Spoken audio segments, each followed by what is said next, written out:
اعوذ باللہ من الشیطان اللعین الرجیم بسم اللہ الرحمن الرحیم سلام علیکم ورحمۃ اللہ وبرکاتہ۔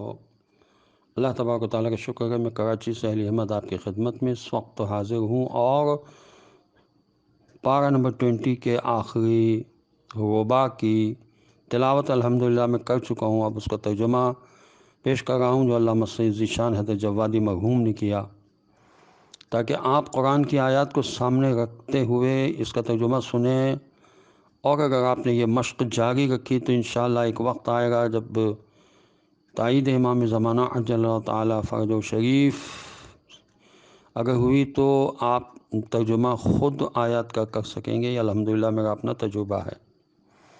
تو میں سورہ عنکبوت کے آخری ربع کا ترجمہ پیش کر رہا ہوں۔ اگر وقت بچا آخر میں تو میں انشاءاللہ کچھ تفسیر بھی بیان کر دوں گا، یعنی پڑھ دوں گا، کیونکہ میں چاہتا ہوں کہ 15 منٹ سے زیادہ آپ کی یہ آڈیو ویڈیو نہ ہو۔ بسم اللہ الرحمن الرحیم۔ الف لام میم۔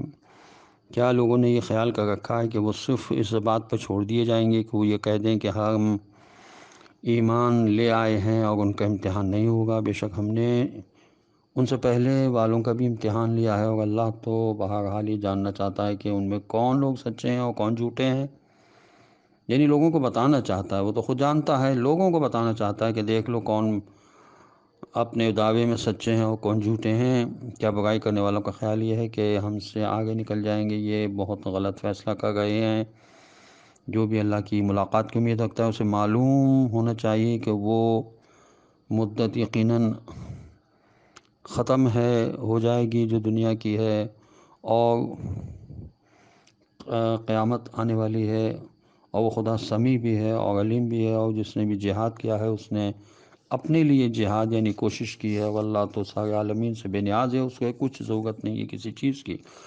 اور جو لوگ ایمان لایا انہوں نے نیک اعمال کیے، ہم یقیناً ان کے گناہوں کی پردہ پوشی کریں گے اور انہیں ان کے اعمال کی بہترین جزا بھی عطا کریں گے۔ اور ہم نے انسان کو ماں باپ کے ساتھ نیک برتاؤ کرنے کی نصیحت کی ہے، اور بتایا ہے کہ اگر وہ کسی ایسی شے کو میرا شریک بنانے پر مجبور کریں جس کا تمہیں علم نہیں ہے تو خبردار ان کی اطاعت نہ کرنا، تم سب کی باز گشت میری ہی طرف ہے، پھر میں بتاؤں گا کہ تم لوگ کیا کر رہے تھے۔ اور جن لوگوں نے ایمان اختیار کیا اور نیک اعمال کیے، ہم یقیناً انہیں نیک بندوں میں شامل کر لیں گے۔ اور بعض لوگ ایسے ہیں جو کہتے ہیں کہ ہم اللہ پر ایمان لے آئے، اس کے بعد جب راہ خدا میں کوئی تکلیف ہوئی تو لوگوں نے فتنے کو عذاب خدا جیسا قرار دے دیا، حالانکہ آپ صلی اللہ علیہ وسلم کے پروردگار کی طرف سے کوئی مدد آ جاتی تو فوراً کہہ دیتے کہ ہم تو آپ صلی اللہ علیہ وسلم ہی کے ساتھ تھے۔ تو کیا خدا ان باتوں سے باخبر نہیں ہے جو عالمین کے دلوں میں ہے، یعنی عالمین کے لوگوں کے دلوں میں ہے؟ اور وہ یقیناً انہیں بھی جاننا چاہتا ہے جو صاحبان ایمان ہیں۔ جاننے سے مراد یہ ہے کہ دوسروں کو بتانا چاہتا ہے، خدا سب کچھ جانتا ہے، اور انہیں بھی بتانا چاہتا ہے جو منافق ہیں۔ اور یہ کفار ایمان لانے والوں سے کہتے ہیں کہ تم ہمارے راستے کا اتباع کر لو، ہم تمہارے گناہوں کے ذمہ دار ہیں، حالانکہ وہ کسی کے گناہوں کا بوجھ اٹھانے والے نہیں ہیں اور سراسر جھوٹے ہیں، اور انہیں ایک دن اپنا بوجھ بھی اٹھانا ہی پڑے گا، اور اس کے ساتھ ان لوگوں کا بھی، اور روز قیامت ان سے ان باتوں کے بارے میں سوال بھی کیا جائے گا جن کا یہ افتراء کیا کرتے تھے۔ اور ہم نے نوح علیہ السلام کو ان کی قوم کی طرف بھیجا، اور وہ ان کے درمیان 50 سال کم 1000 سال رہے، یعنی 950 سال رہے، پھر قوم کو طوفان نے اپنی گرفت میں لے لیا کہ وہ لوگ ظالم تھے۔ پھر ہم نے نوح علیہ السلام کو اور ان کے ساتھ کشتی والوں کو نجات دے دی اور اسے عالمین کے لیے ایک نشانی قرار دے دیا۔ اور ابراہیم علیہ السلام کو یاد کرو جب انہوں نے اپنی قوم سے کہا کہ اللہ کی عبادت کرو اور اسے ڈرو کہ اسی میں تمہارے لیے بہتری ہے اگر تم کچھ جانتے ہو۔ تم خدا کو چھوڑ کر صرف بتوں کی پرستش کرتے ہو اور اپنے پاس سے جھوٹ گڑھتے ہو۔ یاد رکھو کہ خدا کے علاوہ جن کی بھی پرستش کرتے ہو وہ تمہارے رزق کے مالک نہیں ہیں۔ رزق خدا کے پاس تلاش کرو اور اسی کی عبادت کرو اور اسی کا شکریہ ادا کرو کہ تم سب اسی کی بارگاہ میں واپس لے جائے جاؤ گے۔ اور اگر تم تکذیب کرو گے تو تم سے پہلے بہت سی قومیں یہ کام کر چکی ہیں، اور رسول صلی اللہ علیہ وسلم کی ذمہ داری تو صرف واضح طور پر پیغام کا پہنچا دینا ہے۔ کیا ان لوگوں نے نہیں دیکھا کہ خدا کس طرح مخلوقات کو ایجاد کرتا ہے اور پھر دوبارہ واپس لے جاتا ہے؟ یہ سب اللہ کے لیے بہت آسان ہے۔ آپ صلی اللہ علیہ وسلم کہہ دیجئے کہ تم لوگ زمین میں سیر کرو، دیکھو کہ خدا نے کس طرح خلقت کا آغاز کیا ہے، اس کے بعد وہی آخرت میں دوبارہ ایجاد کرے گا۔ بے شک وہی ہر چیز پر قدرت رکھنے والا ہے۔ وہ جس پہ چاہتا ہے عذاب کرتا ہے، جس پہ چاہتا ہے رحم کرتا ہے، اور تم سب اسی کی طرف پلٹائے جاؤ گے، اور تم زمین یا آسمان میں اسے عاجز کر سکنے والے نہیں ہو، اور اس کے علاوہ تمہارا کوئی سرپرست یا مددگار بھی نہیں ہے۔ اور جو لوگ خدا کی نشانیوں اور اس کی ملاقات کا انکار کرتے ہیں وہ میری رحمت سے مایوس ہیں، اور ان کے لیے دردناک عذاب ہے۔ تو ان کی قوم کا جواب اس کے علاوہ کچھ نہ تھا کہ انہیں قتل کر دو یا آگ میں جلا دو۔ تو پروردگار نے انہیں اس آگ سے نجات دلا دی۔ بے شک اس میں بھی صاحبان ایمان کے لیے بہت سی نشانیاں پائی جاتی ہیں۔ اور ابراہیم علیہ السلام نے کہا کہ تم نے صرف زندگانی دنیا کی محبتوں کو برقرار رکھنے کے لیے خدا کو چھوڑ کر بتوں کو اختیار کر لیا ہے، اس کے بعد روز قیامت تم میں سے ہر ایک دوسرے کا انکار کرے گا اور ایک دوسرے پر لعنت کرے گا، جبکہ تم سب کا انجام جہنم ہوگا اور تمہارا کوئی مددگار بھی نہیں ہوگا۔ پھر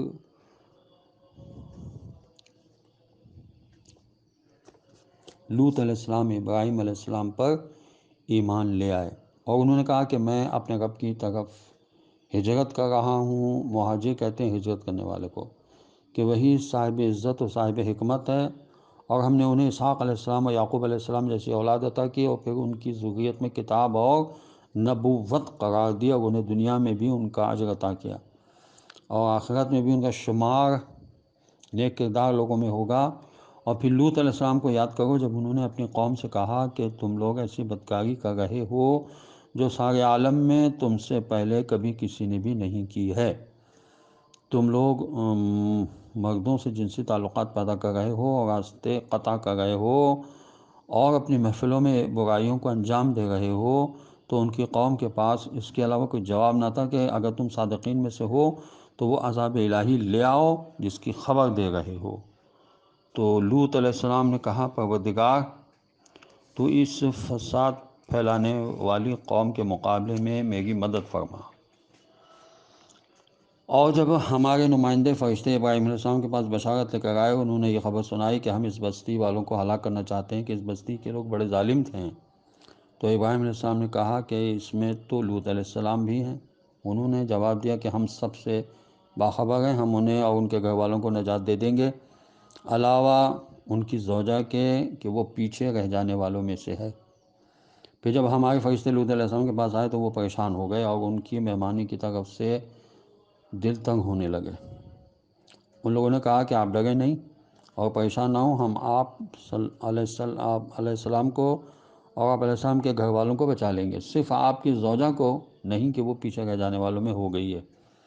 ہم اس بستی پر آسمان سے عذاب نازل کرنے والے ہیں کہ یہ لوگ بڑی بدکاری کر رہے ہیں، اور ہم نے اس بستی میں سے صاحبان عقل و ہوش کے لیے کھلی ہوئی نشانی باقی رکھی ہے۔ اور ہم نے مدین کی طرف ان کے بھائی شعیب علیہ السلام کو بھیجا تو انہوں نے کہا کہ لوگوں اللہ کی عبادت کرو اور روز آخرت سے امیدیں وابستہ کرو، اور خبردار زمین میں فساد نہ پھیلاتے پھرو۔ تو ان لوگوں نے انہیں جھٹلا دیا، اور نتیجے میں انہیں ایک زلزلے نے اپنی گرفت میں لے لیا، اور وہ اپنے گھروں میں اوندھے زانوں کے بل پڑے رہے۔ اور عاد و ثمود کو یاد کرو کہ تم لوگوں کے لیے ان کے گھر بھی سر راہ واضح ہو چکے ہیں، اور شیطان نے ان کے لیے ان کے اعمال کو آراستہ کر دیا تھا اور انہیں راستے سے روک دیا تھا، حالانکہ وہ لوگ بہت ہوشیار تھے۔ یہ شیطان کا کام ہے کہ انسان کے اعمال کو وہ مزین کر کے اس کے سامنے پیش کر دیتا ہے، تو وہ کسی اور طرف دیکھتا ہی نہیں ہے، وہی سمجھتا ہے میں جو کچھ کر رہا ہوں بس یہ کافی ہے۔ اور قارون و فرعون و حامان کو بھی یاد دلاؤ، تینوں کا نام لیا ہے، جن کے پاس موسیٰ علیہ السلام کھلی ہوئی نشانیاں لے کر آئے۔ تینوں کے مقابلے میں ایک شخص موسیٰ علیہ السلام تھے، تو ان لوگوں نے زمین میں استکبار سے کام لیا، حالانکہ وہ ہم سے آگے جانے والے نہیں تھے۔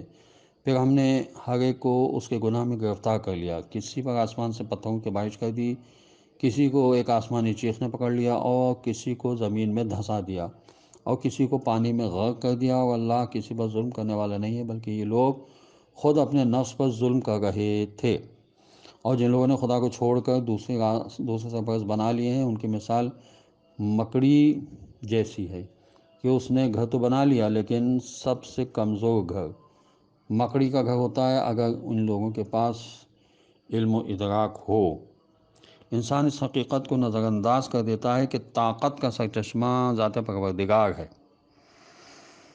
اور اس سے الگ ہو جانے کے بعد کسی طاقت کی کوئی حقیقت نہیں ہے۔ مکڑی بھی جالا بنا لینے کے بعد بھی یہی سمجھتی ہے کہ ساری دنیا کی بلاؤں سے محفوظ ہو گئی ہوں، لیکن انسان جانتا ہے کہ وہ جالا کسی قدر بھی خوبصورت ہو، اس میں کوئی جان نہیں ہے اور اس سے کسی طرح کا تحفظ حاصل نہیں ہو سکتا ہے۔ یہی حال بے دینوں اور بے ایمانوں کی طاقت کا ہے کہ اس کا شور شرابہ زیادہ ہوتا ہے اور حقیقت کچھ نہیں ہوتی ہے۔ ہمیں بھی زیادہ مزہ وہاں آتا ہے جہاں ذرا ہلہ گلہ ہو۔ ایک عبادت یہ ہوتی ہے کہ انسان خود بیٹھ کے دعا پڑھے، خود بیٹھ کے قرآن پڑھے، اس کی تشریح پڑھے، تفسیر پڑھے، اور ایک یہ کہ ہلہ گلہ جہاں ہو رہا ہے کہ بھئی وہاں بیان ہو گئی ہے، تفسیر چلے گئے، چلو جانے کے بعد بھی اگر گھر میں آ کے ہوم ورک کریں تو چلو کچھ ہوتا بھی ہے۔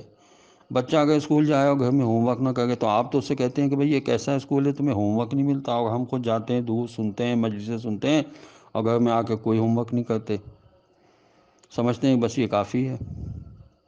تو حقیقت کے اعتبار سے قارون جیسا دولت مند دھس جاتا ہے اور فرعون جیسا جعلی خدا غرق ہو جاتا ہے اور کوئی بچانے والا نہیں ہوتا ہے۔ تو افسوس یہ ہے کہ ان حقائق کو صاحبان علم کے علاوہ کوئی سمجھتا نہیں ہے، اور دنیا پڑھی لکھی ہونے کے باوجود بھی جاہل ہے۔ رسول اکرم صلی اللہ علیہ وسلم کی ذمہ داری صرف قولی تبلیغ تک محدود نہیں ہے، بلکہ اسے کردار میں مجسم کر دینا بھی ہے، اور تجسیم کا ایک اہم ترین ذریعہ نماز کا قیام ہے۔ نماز میں دونوں قسم کی خوبیاں پائی جاتی ہیں، یہ برائیوں سے روکنے والی بھی ہے اور ذکر خدا بھی ہے، اور ذکر خدا بہرحال ایک بڑی شے ہے۔ مقصد یہ کہ انسان میں برائی نہ بھی ہو بلکہ برائی کا امکان بھی نہ ہو تو اسے نماز قائم کرنا چاہیے کہ نماز ذکر خدا ہے اور نماز سے بالاتر کوئی چیز نہیں ہے۔